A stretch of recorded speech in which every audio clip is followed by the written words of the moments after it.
He laughed at the homeless man sleeping outside the office every day, until one morning the entire building caught fire, and that same man risked his life to save the CEO's daughter, revealing a secret that changed the way everyone saw him forever. Every morning at 7:30 a.m. sharp, Marcus Sterling would arrive at the gleaming headquarters of Sterling Financial in his BMW, park in his reserved spot, and walk past the same homeless man sleeping in the doorway of the building next door. And every morning, Marcus would make the same cruel comment to whoever happened to be walking with him. "There's our resident decoration," Marcus would say with a laugh, gesturing toward the man huddled under layers of tattered blankets. "At least he's consistent. Better attendance record than half our employees." Marcus's colleagues would chuckle uncomfortably, unsure whether to join in or object. Most chose the path of least resistance, offering weak smiles while internally cringing at their senior partner's casual cruelty. The homeless man never responded to these comments. He would simply pull his knitted cap lower over his face and seem to sink deeper into his makeshift bed of cardboard and old newspapers. To Marcus, the man's silence was further proof that he was nothing more than an inconvenience, a human obstacle to be stepped around and forgotten. Marcus Sterling had worked his way up to senior partner at his father's firm through a combination of genuine business acumen and ruthless ambition. At 42, he commanded respect through fear rather than admiration,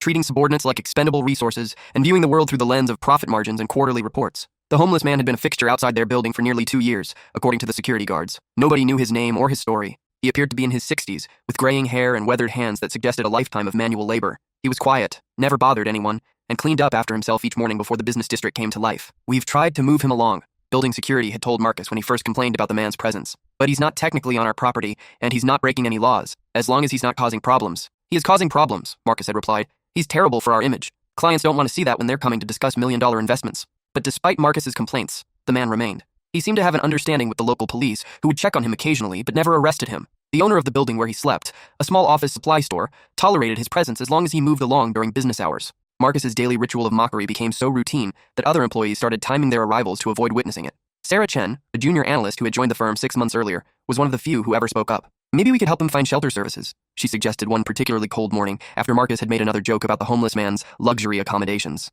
"Sarah, this isn't a charity," Marcus replied dismissively. "We're not social workers. If he wanted help, he'd ask for it or go to the appropriate agencies. Some people prefer living like that." "I don't think anyone prefers sleeping outside in February," Sarah said quietly. "Then clearly you don't understand human nature," Marcus shot back. "Some people just can't function in normal society. It's not our job to fix them." The conversation ended there, but Sarah continued to feel uncomfortable about the situation. Sometimes she would bring an extra coffee or a breakfast sandwich and leave it near where the man slept, though she never saw him take the offerings, and Marcus had forbidden employees from encouraging vagrancy on company time. What none of them knew was that the homeless man, whose name was Robert Mitchell, was neither mentally ill nor addicted to substances. He was a former electrical engineer who had lost everything in a series of cascading tragedies that began with his wife's cancer diagnosis 12 years earlier. Robert had depleted his life savings paying for experimental treatments not covered by insurance. When Patricia died anyway, he'd been left with crushing medical debt and a grief so profound that he'd been unable to work effectively. Poor job performance led to termination, which led to unemployment, which led to losing his house when he couldn't keep up with mortgage payments. Pride and depression had prevented Robert from reaching out to family or friends for help. By the time he'd acknowledged the severity of his situation, he'd been living in his car for 3 months, and his hygiene and appearance had deteriorated to the point where finding employment seemed impossible.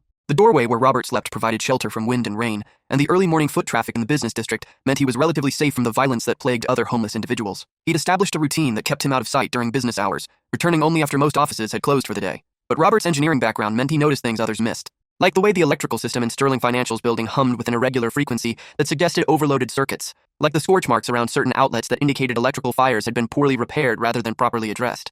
Like the acrid smell that sometimes drifted from the building's lower levels during hot afternoons. Robert had actually tried to report his concerns once, approaching building management with detailed observations about potential fire hazards, but his appearance and housing status meant his warnings were dismissed as the ramblings of someone seeking attention or a handout. "Sir, we appreciate your concern," the building manager had said politely but firmly, "but we have licensed professionals who handle all safety inspections. I'm sure everything is up to code." After that, Robert kept his observations to himself, though he continued to monitor the building's condition with the practiced eye of someone who understood electrical systems intimately. The morning everything changed started like any other. Marcus arrived at his usual time, made his usual cruel comment about their resident decoration, and headed inside to begin another day of wealth management and client meetings. But at 9:47 a.m., while Marcus was in conference room B reviewing quarterly projections with 3 major clients, an overloaded electrical panel in the building's basement finally succumbed to years of deferred maintenance. The fire started small, smoldering in the walls where aged wiring had been carrying more current than it was designed to handle. But once it reached the building's ventilation system, it spread with terrifying speed through the ductwork, filling the upper floors with smoke before most people realized there was danger. Robert smelled the smoke before anyone else. He'd been returning from his daily trip to the public library, where he spent mornings reading technical journals and staying warm,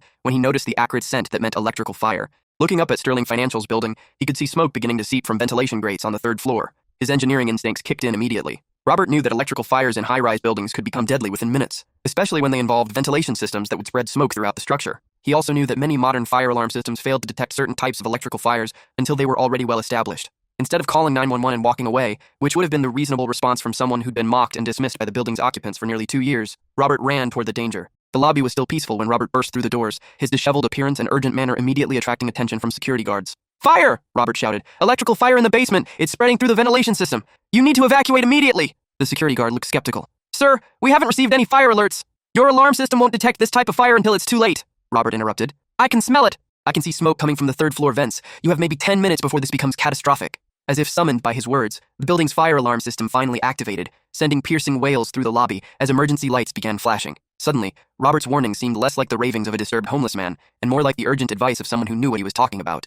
"Evacuate the building immediately," the security guard announced over the intercom system. "This is not a drill. Use the stairs, not the elevators. Proceed to the parking garage in an orderly fashion." But Robert wasn't finished. As employees began streaming toward the exits, he noticed something that made his blood run cold. Smoke was already beginning to seep into the stairwells, which meant the fire had spread faster than even he had anticipated. "The east stairwell is compromised," he told the security guard. "Tell people to use the west stairs only, and check the upper floors. Anyone who's trapped up there won't make it down in time." That's when they heard it. A child screamed from somewhere above them. Marcus Sterling's 8-year-old daughter Emma had been visiting the office that morning for Bring Your Child to Work Day. She'd been in Marcus's office coloring while he attended his meeting, supervised by his assistant Linda, who had stepped away for just a moment to retrieve some files from another floor. When the fire alarm sounded, Linda had rushed back to find Marcus's office empty and Emma nowhere to be found. In the confusion of the evacuation, the little girl had apparently tried to find her father on her own and gotten lost in the maze of corridors that made up Sterling Financial's offices. "Emma!" Linda was screaming as she emerged from the elevator, which had stopped working when the fire alarm activated. "Marcus's daughter is missing. She's somewhere on the 7th floor." The security guard looked at the smoke beginning to pour from the elevator shaft and shook his head grimly. "The fire department is on the way, but I don't think they'll get here in time. The fire is spreading too fast." Robert Mitchell didn't hesitate. While everyone else was focused on evacuation, he was studying the building's layout with the analytical mind that had once designed electrical systems for major construction projects. "Which office was she in?" Robert asked Linda. "Southwest corner, office 712. But the stairwells are filling with smoke. There's a maintenance shaft that runs along the west wall," Robert interrupted. "It connects to the building's original fire escape system. If I can access it from the basement level, I might be able to reach the 7th floor without going through the stairwells." "Sir, you can't," the security guard began. "I'm a licensed electrical engineer," Robert said firmly. "I know this building's systems better than anyone else here because I've been watching them fail for 2 years. If that little girl has any chance, it's through me." Without waiting for permission, Robert headed for the basement access door, leaving behind a group of people who were seeing him clearly for the first time. The basement was a nightmare of smoke and heat. Robert covered his nose and mouth with his shirt and navigated by memory toward the maintenance shaft he'd observed during his earlier attempts to warn building management about safety violations. The shaft was narrow and filled with pipes and electrical conduits, but it provided a route to the upper floors that bypassed the smoke-filled stairwells. Robert's small frame, diminished by years of inadequate nutrition, was actually an advantage as he climbed through the confined space. The journey to the 7th floor took nearly 15 minutes of careful climbing in almost complete darkness. Robert's hands, toughened by years of outdoor living, found purchase on pipe joints and cable runs as he made his way upward through the building's mechanical systems. When he finally emerged on the 7th floor, the smoke was so thick he could barely see. But Robert's engineering knowledge included understanding how smoke moved through buildings, and he was able to navigate toward areas where cleaner air would be found. "Emma," he called out, his voice hoarse from smoke inhalation. "Emma Sterling." The response was weak but audible. "Help! I'm here." Robert followed the sound to a supply closet where Emma had taken refuge when the hallways filled with smoke. The 8-year-old was conscious but clearly frightened and suffering from smoke inhalation. "I'm here to get you out," Robert told her gently. "I'm going to carry you, and I need you to keep your face buried in my shoulder so you don't breathe the smoke." "Can you do that?" Emma nodded, too scared to ask questions about who this stranger was or how he'd found her. The return journey was more difficult with Emma's weight, but Robert's years of outdoor living had kept him strong despite his malnourishment. More importantly, his engineering background meant he understood exactly how to navigate the building's mechanical systems, even in crisis conditions. By the time Robert emerged from the basement with Emma in his arms, fire trucks had arrived, and the building's lobby had been transformed into an emergency command center. Paramedics immediately took Emma for evaluation, while firefighters prepared to enter the building. Marcus Sterling, who had been in meetings on the 3rd floor when the evacuation began, was frantically searching for his daughter when Robert carried her to safety. The reunion was emotional and chaotic, with Marcus barely registering who had saved Emma until after the paramedics confirmed she would be fine. "You," Marcus said when he finally focused on Robert.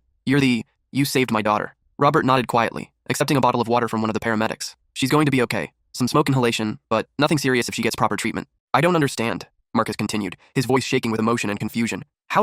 Why did you?" "Because she needed help," Robert replied simply. "And because I know this building's systems well enough to reach her safely." That's when Fire Chief Rodriguez approached them with questions about how Robert had accessed the 7th floor when the stairwells were impassable. "You use the maintenance shaft?" Chief Rodriguez asked incredulously. "How did you know about that access route?" "I'm an electrical engineer," Robert explained. "I've been observing this building's systems for 2 years, trying to warn someone about the fire hazards. I knew this was going to happen eventually." The revelation that the homeless man they'd all dismissed was actually a licensed professional with expertise directly relevant to their situation created a moment of stunned silence among the Sterling Financial employees who had gathered to watch the emergency response. "You tried to warn us?" Marcus asked quietly. "Multiple times. Building management dismissed my concerns because of my circumstances." Sarah Chen, who had been standing nearby, stepped forward. "You're the one who's been leaving those detailed notes about electrical problems with building security, aren't you?" The ones they kept throwing away? Robert nodded. I documented everything I observed. Overloaded circuits, improper repairs, code violations. I knew it was only a matter of time before something like this happened. Chief Rodriguez was taking detailed notes. Sir, I'm going to need you to provide a formal statement about the conditions you observed. This fire appears to have started exactly where you predicted it would.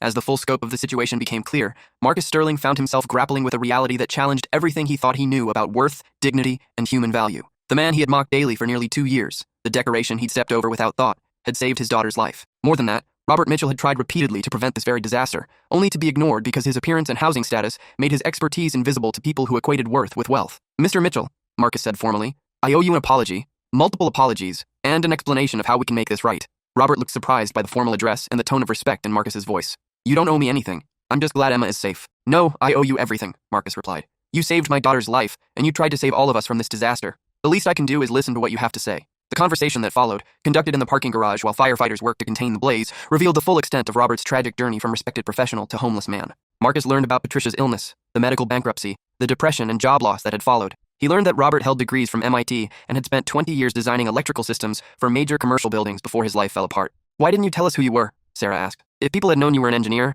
would it have mattered? Robert asked quietly. I tried to warn people about safety problems based on my professional observations. My credentials didn't make those warnings more credible. My appearance made them less credible. The truth of that statement hung heavy in the air. Everyone present knew that Robert was right. Even with his engineering background, his homeless status had made his expertise invisible and his warnings worthless in the eyes of people who judged competence by appearance. It would have mattered to me, Marcus said finally. It should have mattered to all of us. The fire was eventually contained, but Sterling Financial's offices were destroyed. The investigation confirmed Robert's warnings about electrical code violations and improper repairs. The building's management company faced serious liability for ignoring safety concerns, and several other tenants filed lawsuits based on the hazardous conditions Robert had documented. But the bigger change was in how the Sterling Financial team, and Marcus in particular, understood their relationship to the community around them. I want to offer you a job, Marcus told Robert 3 days after the fire, during a meeting in a temporary office space the company had rented. We need someone to oversee facilities management and safety compliance for our new location. Someone who actually understands electrical systems and building safety. Robert looked skeptical. Mr. Sterling, I appreciate the gesture, but I haven't worked in an office environment in years. I'm not sure I'm the right fit for your corporate culture.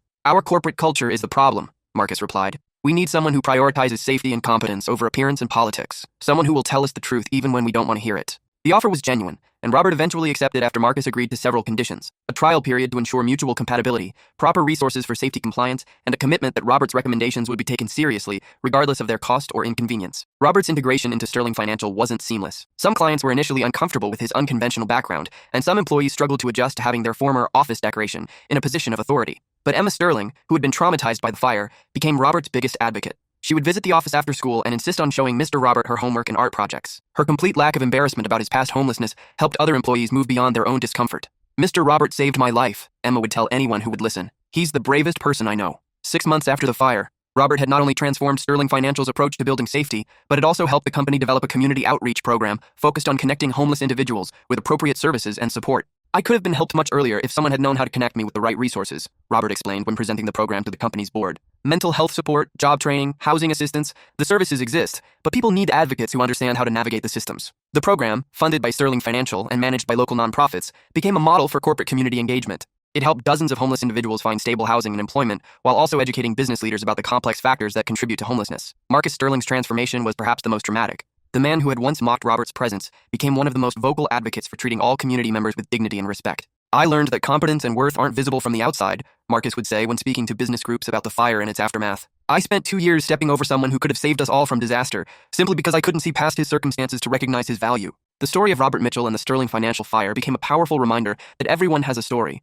everyone has value, and everyone deserves to be seen as fully human, regardless of their current circumstances. But for Marcus Sterling, the lesson was more personal and immediate. Every morning when he arrived at their new office building, he would think about his daughter's life being saved by someone he had dismissed and mocked. Every decision he made about hiring, about community relations, about corporate responsibility, was filtered through the knowledge that expertise and worth could be found in the most unexpected places. Robert Mitchell had lost everything once and rebuilt his life through the kindness of people who chose to see his value rather than just his circumstances. His story became proof that second chances, when offered with genuine respect and support, could transform not just individual lives, but entire communities. And for Emma Sterling, who grew up knowing that the homeless man her father once mocked had risked his life to save hers, the lesson was clear. Never judge people by their appearance. Always listen to those who try to help, and remember that heroes don't always look like what you expect them to look like. The secret that changed how everyone saw Robert Mitchell wasn't just that he was an electrical engineer, it was that he had always been a complete human being with knowledge, skills, and dignity, even when society chose not to recognize those qualities. His story became a testament to the importance of seeing people clearly, listening to voices that are often dismissed, and understanding that expertise and wisdom can be found in the most unexpected places,